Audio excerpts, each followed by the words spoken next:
Bonjour, aujourd'hui nous recevons Bruno Bartocchetti. Bonjour, bien prononcé. Bartocchetti, on dit? Bartocchetti, Voilà. au départ. Donc, il s'occupe du syndicat de police SGP, affilié FO, et il est responsable, donc Bruno est responsable de tout le sud, de Nice à Toulouse, Occitanie-PACA. C'est ça, et la Corse aussi. Voilà.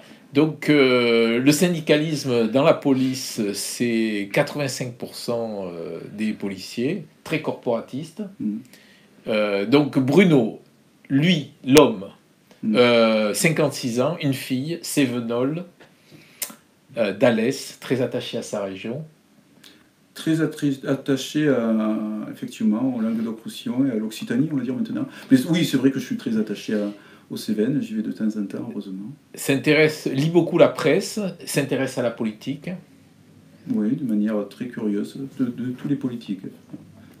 Voilà, lit beaucoup de journaux, tenace, jovial, tolérant, un côté un peu ado. Oui, c'est bien, il faut l'être, il faut garder un défaut, il se met parfois en colère. Je ne sais pas si c'est un défaut, mais ça retombe aussitôt. Ouais.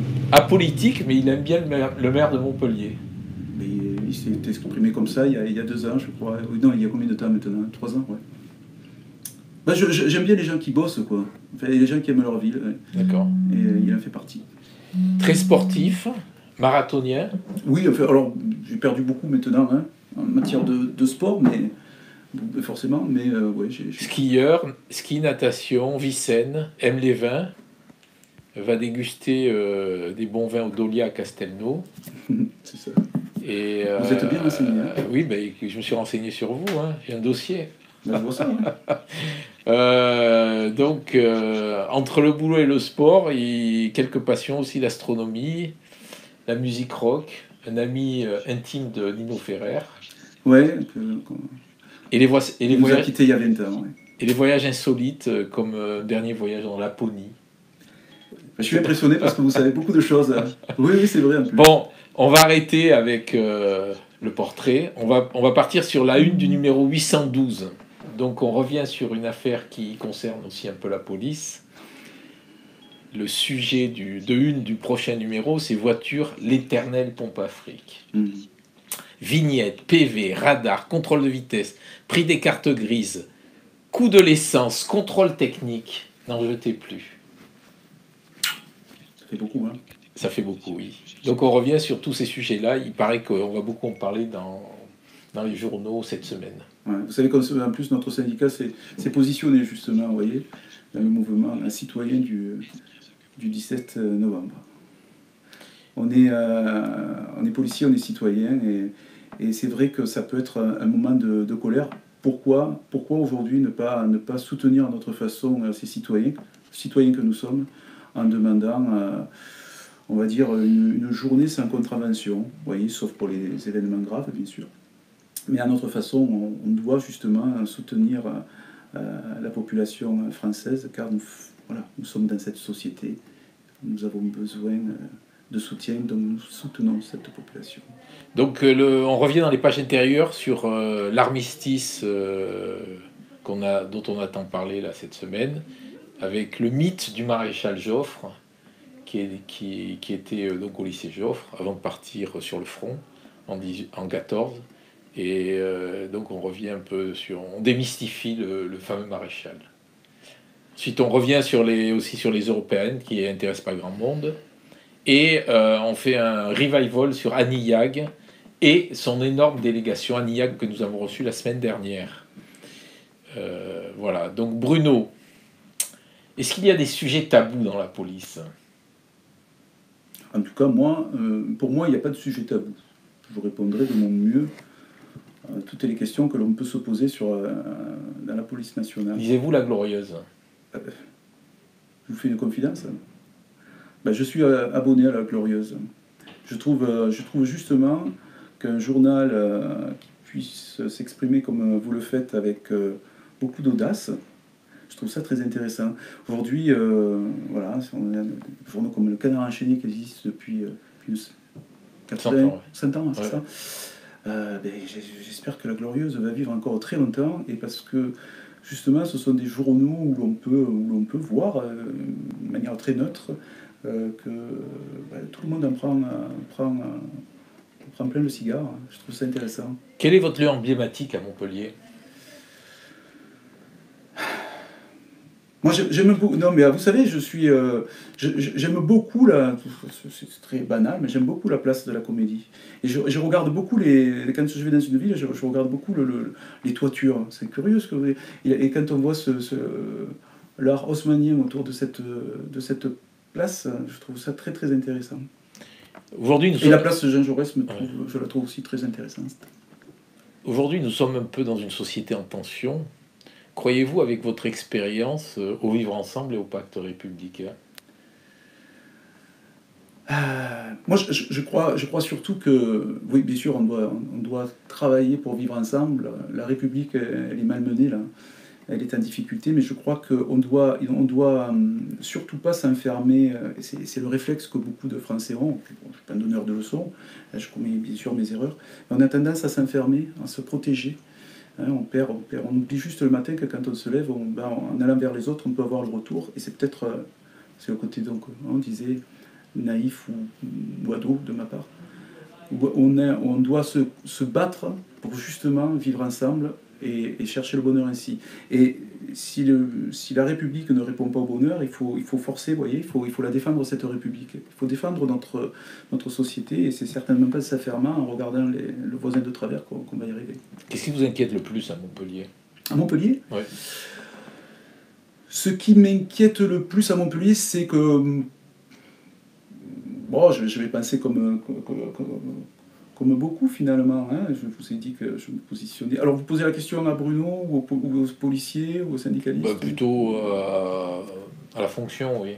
Donc, ce qui m'inquiète, c'est qu'on puisse, à Montpellier comme ailleurs, on puisse, on va dire, banaliser le rôle du policier, même du policier municipal, national. Hein, je ne suis pas la porte-parole des policiers municipaux, mais on doit à un moment donné respecter, vous voyez,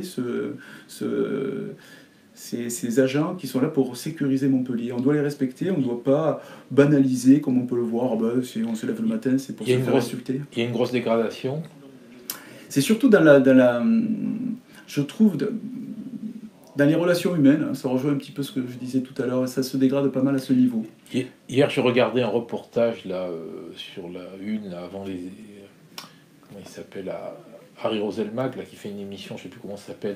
Il montrait des jeunes là, de 12-13 ans qui caillassaient des policiers dans les cités autour de Paris. Donc ça, c'est vraiment une réalité. Alors ça, c'est une réalité, ça va bien plus loin que ça. Vous avez des villes, si vous permettez. Vous voyez, on parle de Paris, on va comparer Paris, Lyon.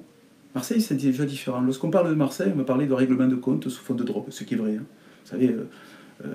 une cité, elle peut vivre à coût de 20 000 € par jour hein, avec la drogue. Hein. Je dis bien, c'est un commerce. Quand vous avez des villes comme Marseille, où il n'y a pas de franche banlieue, comme à Paris, comme à Lyon, je ne dis pas que l'endroit est paisible, c'est la deuxième ville de France, mais c'est déjà moins compliqué. Et Montpellier, ce que je trouve intéressant en matière de sécurité, justement, c'est que voilà, on n'écarte pas, on n'a pas de franche cité écartée. Vous voyez, je dis pas que c'est facile, mais vous avez des quartiers sensibles, pas très loin de quartiers paisibles. Et ça, c'est une force pour une ville. Je crois pas qu'on combatte la sécurité en mettant un fossé entre les cités et le centre-ville d'une circonscription. Oui, alors le cas des mineurs isolés là, a provoqué une levée de bouclier contre l'État de la part du président du conseil départemental. Et il a dit « Je n'incrimine pas les magistrats qui sont dans la même situation d'impuissance que les policiers, qui passent le temps à courir contre ces mineurs isolés, sans parents connus, sans domicile, sans même pays d'origine revendiqué. » Ouais, à Montpellier, il y en a beaucoup de mineurs isolés. Alors, ma connaissance, on doit en avoir, mais ça fait combien? Ça va entre 50 et 70, mais c'est beaucoup de difficultés, peut-être plus d'ailleurs. C'est beaucoup de difficultés parce qu'on les retrouve régulièrement, bien sûr, dans dans nos commissariats centraux. Hein. C'est très difficile, on les interpelle et on est impuissant. Aujourd'hui en France, Il y en a combien en tout en France? Il n'y a pas de chiffres? J'ai pas de chiffres sur la France entière. Je préfère rien dire que dire une bêtise. J'ai une idée, mais je préfère pas m'avancer. La matière de loi, on nous pond des lois tous les jours, très intéressantes. Hein. Moi, je trouve que c'est très, très important, vous voyez, à un moment donné, de pouvoir, peut-être qu'on y reviendra dessus, pouvoir interpeller en cas de, on appelle ça, le harcèlement de rue, enfin, tout ça, c'est très intéressant, sortir des textes, des lois. Mais est-ce qu'on a des textes déjà pour ces enfants isolés, vous voyez, il n'y a rien, quoi, on ne peut pas travailler. Et donc là, aujourd'hui, c'est pas, je le reprends, c'est pas la faute des magistrats, c'est pas la faute des policiers, on est impuissants. Est-ce qu'il y a vraiment une volonté politique pour travailler là-dessus? Je ne le crois pas. Il n'y a pas de volonté politique. Ça me paraît difficile de l'admettre, puisque ça fait quand même des années qu'on tire le signal d'alarme là-dessus. La police aux frontières, la sécurité publique de Montpellier travaille régulièrement là-dessus, sans obtenir de résultats, parce qu'on est juridiquement enfermé, quoi. Comment avez-vous vécu les balbutiements de septembre autour de la nomination du nouveau ministre de l'Intérieur? Alors, vous pensez que c'est lié avec ce délitement de l'organisation de la sécurité sur des problèmes qui sont importants et sur lesquels on ne trouve pas de solution? Vous voyez, aujourd'hui, ce que je trouve vraiment regrettable, quel que soit le ministre, on n'avait pas grand-chose à lui reprocher parce que il n'avait pas pris beaucoup de risques, hein, on est bien d'accord. Mais comment on peut envisager et penser à son avenir personnel, son avenir politique personnel, en étant ministre de l'Intérieur? Ça, c'est dangereux et c'est regrettable. Vous voyez, pour des raisons personnelles, je suppose, peut-être d'autres, il pensait à la mairie de Lyon, eh bien, on remet sa démission. Et pour répondre à votre question, le président refuse sa démission, on la remet à nouveau. Ça fait pas très sérieux quand même. Parce que ce qui est quand même hyper inquiétant, c'est qu'il fait un constat sur la situation qui est catastrophique. Et lui-même a été ministre. Et lui-même a été ministre. Vous savez, donc ça veut dire qu'il est incapable d'agir. Alors, que le ministre est incapable d'agir. Alors je ne sais pas s'il était incapable d'agir, est-ce qu'il était muselé? En tout cas, lorsqu'on annonce une police de sécurité au quotidien le 15 août 2017, à ma connaissance, et qu'on en a à peine quelques bribes de retour 6 mois après, c'est quand même inquiétant. Lorsqu'on vous dit ah ben tiens, je vais mettre 30 policiers de plus ou 20 policiers de plus dans une circonscription, dès qu'il y a un délit grave, ah mais je vais mettre 20 policiers de plus. Au fil des annonces, on arrive à 160 et 200, 220 policiers. Non, on ne peut pas broder aujourd'hui, on ne peut pas aujourd'hui endormir les citoyens. On sait qu'on a besoin de sécurité, il y a urgence pour agir. Et lorsqu'un ministre, malheureusement, met un an pour parler de la police de sécurité au quotidien et décide de démissionner, c'est quand même inquiétant. Alors, on attend beaucoup de ce nouveau ministre, je ne le juge pas, bien sûr, et puis je ne suis pas en capacité de juger un ministre, mais en espérant que tout ceci serve de leçon à ce gouvernement en place qui en matière de sécurité, pour l'instant, n'avance pas beaucoup sur ce thème-là. Que révèle, selon vous, en qualité de policier, l'affaire Bembella sur l'exercice du pouvoir? Moi, voilà, on s'est posé beaucoup de questions sur cette affaire-là parce que le président de la République a mis beaucoup de temps à réagir. Donc il y a de quoi se poser des questions, et ça, bien sûr, ça met encore une fois le trouble dans notre profession. Alors qu'il est un service de sécurité autour de lui avec des non-flics, pour le président de la République, pourquoi pas, hein. Mais à un moment donné, il faut prendre des mesures rapides, et quand il s'exprime 15 jours après là-dessus, c'est navrant. C'est une honte d'avoir j'allais dire dans nos rangs, vous voyez, comme quoi il était perçu, hein, puisqu'il se mettait un brassard police. Évidemment, un policier sur un rassemblement ou sur une manifestation ne va pas demander la pièce d'identité à un soi-disant policier en civil qui porte un brassard. Bon, on ne peut pas imaginer que quelqu'un ait autant d'audace. Eh bien oui, lui, il en avait. C'est un scandale. À un moment donné, il faut mettre de l'ordre dans notre maison républicaine et autour de la sécurité d'un président ou d'un homme d'État. En tout cas, je veux dire, ou un ministre, et de laisser la gendarmerie, la police travailler. À l'occasion du budget 2018, vous déclariez cette promesse budgétaire de 50 millions d'euros pour la rénovation des commissariats, c'est intéressant, mais je reste dubitatif cela reste une annonce, on n'a pas d'informations officielles là-dessus. Un an après, qu'en est-il? On en est au même point, surtout que ça a été annoncé. Alors, si vous voulez, je ne vais pas trop m'étendre là-dessus, mais imaginons que dans une région comme la nôtre, on annonce par exemple, on sait que nous avons un budget de 1,5 million d'euros, par exemple, pour toute la zone sud, ce chiffre-là au hasard. Si d'un coup on dit, oh, ben, je vais mettre 50 millions d'euros, ou 20 millions d'euros, alors pour la région par exemple, ou 10 millions d'euros sur la rénovation du bâtiment, ça veut dire quoi? Ça vient d'où?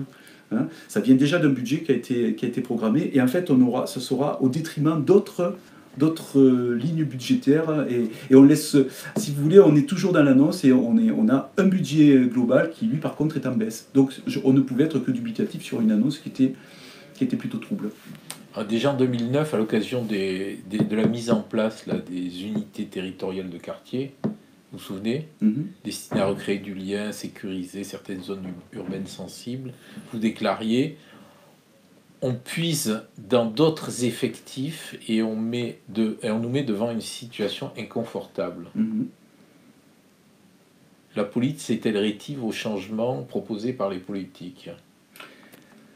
Vous voyez, pourquoi on est toujours très prudent, en tout cas très syndicaliste. Nous, syndicalistes, on est très prudent quand on nous parle d'une police de sécurité au quotidien, unité territoriale de quartier, police de proximité. Il y a eu les patrouilleurs, les brigades spécialisées territoriales. Même nous, on ne s'y retrouve pas, vous voyez, parce qu'on est dans l'annonce. Et quand on nous dit police de sécurité au quotidien, si vous êtes d'accord, je reviens sur Montpellier, et pour faire le comparatif avec les unités territoriales de quartier, chaque ministre a besoin de toute façon, je les trouve très imaginatifs. Je ne sais pas quelle sera la prochaine annonce, avec quelle abréviation, mais en fait, ça devient, malheureusement, là, j'ai pas envie de faire de l'humour, mais ça devient très, très comique. Quand on vous dit, voilà, on met 20 policiers de plus à Montpellier, il y a des pics de 200 000 personnes qui traversent la Comédie en plein été. Hein. Et quand on vous dit, bien, ces 20 policiers, on va les mettre dans des quartiers spécialisés, dans des quartiers sensibles, ce qui n'a pas été le cas cette fois avec la police de sécurité au quotidien, avec la PSQ, mais ça avait été le cas avec les unités territoriales. On vous met 20 policiers de plus, on va régler les problèmes. Certainement pas. On ne rapproche pas la population avec 20 policiers qu'on va mettre dans un quartier dit sensible. Et que faut-il faire pour aider la police dans ses missions républicaines? Aujourd'hui, on doit réfléchir, vous voyez, on doit réfléchir autrement en matière de sécurité, c'est-à-dire que l'on sait, très rapidement, on a perdu, très vite, je vous dis ça, 13 700 policiers et gendarmes entre 2004 et 2012. 2012-2017, je ne prends pas ces dates au hasard, bien sûr, il y a un renfort de policiers, mais ça comble à peine les départs à la retraite. Depuis 2017, on a le même constat. On renforce la police nationale, mais on a autant de départs à la retraite. Et parallèlement, on renforce. On renforce la police nationale avec l'armée, non? Oui, ça c'est dans le cadre du plan Vigipirate, effectivement. Là, il y a un renfort sur le terrain. Quand je dis police nationale, je pense souvent aussi à nos collègues, nos amis gendarmes. Hein. Et lorsqu'on a ces effectifs qui sont aujourd'hui en formation en école, puisqu'on parle d'un renfort, parallèlement, on sait qu'on a renforcé la DGSI, le renseignement territorial. Donc tout ça pour vous dire qu'aujourd'hui, en matière de sécurité, on doit réfléchir aussi autrement. Et je pense à la police municipale qui est renforcée. On se serait opposé il y a 25 ou 30 ans, mais aujourd'hui, on doit aussi faire confiance à cette police municipale qui est formée, qui est comment dirais-je, prise en charge avec beaucoup plus de professionnalisme qu'on le voyait il y a 30 ans. Enfin, on rentrait très rapidement à la police municipale. Donc la sécurité, c'est affaire de tous, et la population doit respecter notre travail. Elle doit nous soutenir et certainement pas s'arrêter à un événement très, très isolé qui pourrait nous mettre en difficulté. Il y a une dizaine d'années, Montpellier figurait en tête en matière de vol et primo-délinquance. Où en sommes-nous aujourd'hui? Le travail est considérable à Montpellier. Je ne sais pas sur le podium où on se situe, mais les résultats sont plutôt probants. On a peut-être quelques difficultés aujourd'hui sur les services de procédure, vous voyez, d'investigation, mais en matière de sécurité aujourd'hui à Montpellier, il y a quand même un investissement important. sous fond de drogue, Montpellier est touché comme beaucoup de villes en France, hein. Ça c'est clair. Et il y a une économie qui est très difficile, une économie souterraine qui est très difficile à démanteler, ça demande beaucoup de moyens. Répondre à votre question, vous dire si on est situé parmi les premiers ou si on a... Je crois que, vous savez, la délinquance en plus, elle se situe dans certains schémas, on a des résultats probants, dans d'autres on est en difficulté. Voilà. C'est vrai que la délinquance, en 10 ans, elle a quand même changé d'aspect, hein. Est-ce qu'on peut dire que les faits divers et les agressions sont importants depuis quelque temps? Ou c'est parce qu'ils sont peut-être plus médiatisés via les réseaux sociaux qu'on a l'impression qu'il y a de la lisibilité, quoi? Ouais. Les réseaux sociaux, effectivement, ne font pas du bien, hein. Ça plombe un petit peu le moral, mais on a si vous voulez, un sentiment aussi d'insécurité. Lorsque la nuit à Montpellier aujourd'hui, est-ce qu'on se sent en sécurité par rapport à il y a 15 ou 20 ans? Je ne le crois pas. Je crois pas qu'on se sent vraiment en sécurité à Montpellier. Donc vous comprenez le sentiment d'insécurité des Montpelliérains? Ah mais complètement, bien sûr. Je comprends le sentiment d'insécurité. Après, les chiffres, c'est autre chose. Mais je comprends ce sentiment d'insécurité. Surtout, je vous dis, surtout la nuit, où ça s'est dégradé, sérieusement. Vous déclariez en début d'année, les élus et la population doivent avoir une prise de conscience très rapide, c'est inacceptable. Les peines pénales doivent également être plus sévères. Voilà. Alors, est-ce que Montpellier, c'est Chicago? Non, c'est pas Chicago, et encore une fois, on ne peut pas comparer une ville en France par rapport à une autre, ni il y a eu des bagarres, entre clans rivaux sur la Comédie. Bien sûr. Il y a eu quand même des coups de feu rue d'Arru. Oui, non, mais ça s'est dégradé. Vous comprenez bien que ça s'est dégradé sérieusement, mais à Montpellier comme ailleurs, quoi. Voilà. Mais ça s'est sérieusement dégradé sur cet aspect-là. Je vois bien souvent. Alors, moi, je vais vous dire surtout ce qui est. Alors, il y a les sécurités, les cambriolages, tout ça, mais moi, je pense à la sécurité des policiers. Vous voyez ? Là où ça se dégrade sérieusement, c'est qu'on n'hésite pas à nous charger, quoi. Hein, on nous tire dessus. Là, cet été, que ce soit à Montpellier, à Béziers, à Agde ou à Sète, si vous permettez que je parle aussi des circonscriptions de l'Hérault, on se fait tirer dessus, quoi. Donc, à un moment donné, c'est vrai que la situation est grave, mais c'est pour ça, après, il y a ce sentiment d'insécurité, mais une situation qui est grave, mais à notre endroit. Et quand on parle de peine, on demande aujourd'hui que les peines soient sévère, exemplaire à l'endroit des auteurs de délits et de tentatives carrément d'homicide ou de meurtre à l'endroit des policiers. Parce que votre génération doit aussi gérer la menace liée au terrorisme islamiste. Cette nouvelle mission n'est-elle pas trop lourde? La réponse est dans votre question, bien sûr que c'est trop lourd. Nous ne sommes pas des soldats, quoi. On demande beaucoup aux policiers. On leur demande d'être dans la prévention, d'être dans la sécurité, dans la procédure, et on est en état de guerre. Voilà. Donc bien sûr que c'est très lourd pour nous, on n'est pas formé à ça. Quel est le premier motif de grogne des policiers? Le premier motif, il ne peut pas y avoir d'ex-aequo. Deux, si vous voulez. Le sentiment d'abandon par sa hiérarchie, sa haute hiérarchie. Hein. On est là, on doit ramener du chiffre, vous voyez, dès qu'on ne se sent pas soutenu. Et les conditions de travail sont très très difficiles moralement. Hein. Et bien sûr, on est exposé en permanence, donc il n'y a pas que notre hiérarchie, on a un retour très dur parfois des magistrats et même de la presse en général. Parfois, la presse est dure avec nous. Où en sommes-nous avec cette fameuse politique de proximité? Non, police de proximité. Voilà, c'est la police de sécurité au quotidien, en fait. Oui. Hein, c'est ça, sur la police de sécurité au quotidien, où on en est.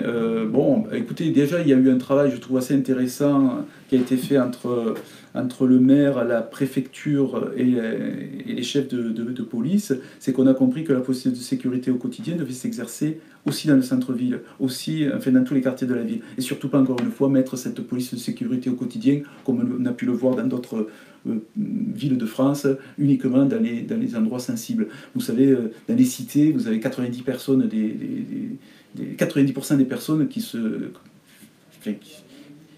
ne sont pas dans la délinquance. Hein, voilà. Donc il faut faire attention, il faut sécuriser tout Montpellier. Maintenant, après, 20 policiers de plus à Montpellier, c'est très bien, on prend. Hein. Mais ça va être quand même difficile de rassurer la population avec ces effectifs en plus. Le boulevard Gambetta est-il en train de devenir un territoire interlope, un territoire de contrebande? Ah ben, c'est sûr que si d'ailleurs on a eu un regard sur ce boulevard avec la police de sécurité au quotidien, c'est qu'on sait que sur ce boulevard et aux abords, eh bien voilà, il y a un commerce, je parlais de commerce souterrain, on est en plein dedans. C'est très difficile en matière de stupéfiants de pouvoir repousser ce phénomène-là. Il nous faut vraiment beaucoup de moyens. Encore une fois, je ne sais pas s'il y a une volonté politique. Et vous êtes au courant de ce qui se passe là autour des travaux là, sur les rues communes, Clôture et Faubourg-Figrol, là où il y a eu des échanges de coups de feu, explosion d'un baraquement là dernièrement. Alors, de toute façon, tout est lié sous un fond soit de règlement, soit de compte, soit parce qu'on veut repousser bien sûr toute évolution dans un quartier. Vous comprenez, on gêne considérablement les dealers et autres et compagnie. Et sur l'axe Esplanade, place de la Comédie, Gare Saint-Roch, là c'est un peu le supermarché de la petite délinquance aujourd'hui. Mais complètement. Quel père de famille a envie aujourd'hui de se promener tranquillement, puisque je crois que, c'est même sûr, il n'y a pas très longtemps, ça a été ça. Un père veut défendre son enfant, et c'est lui qui... Voilà, et on n'hésite pas à le prendre à coups de pied, à coups de barre. C'est très compliqué. On doit vivre en sécurité dans une ville comme celle de Montpellier. On demande bien sûr, et c'est là, à chaque fois, c'est un peu bateau, mais on demande des moyens, et on demande des réponses pénales adaptées. Et bien sûr, et ne surtout pas banaliser toutes ces provocations et toute cette haine. Il n'y a pas que la haine anti-flic, la haine anti-tout pour une grosse poignée de délinquants. Voilà, donc on va terminer par les deux dernières questions. La question langue de paye.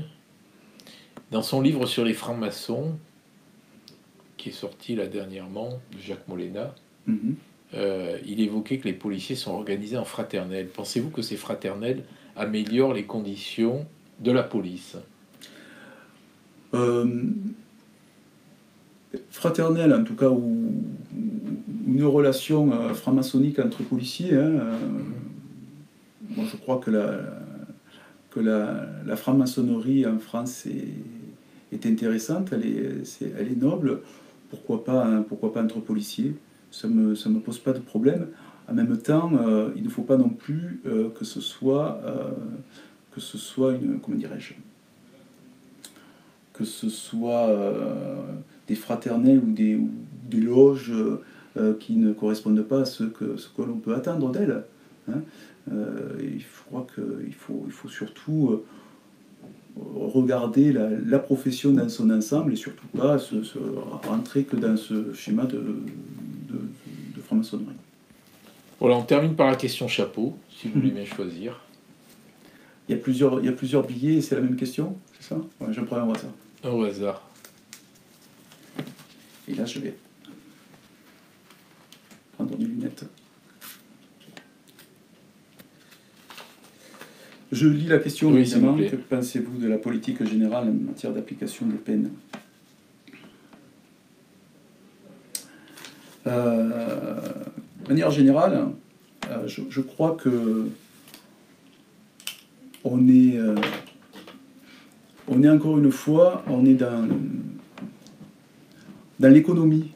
Quand je parle d'économie, voilà, plus de délinquance, plus de garde à vue, plus de présentation à magistrat, plus d'emprisonnement. Il faut construire des prisons, ce qui n'est pas forcément un signe de bonne santé dans une société. Ça demande des moyens, donc on va se montrer politiquement tolérant, quoi. Et ça, c'est pas bon.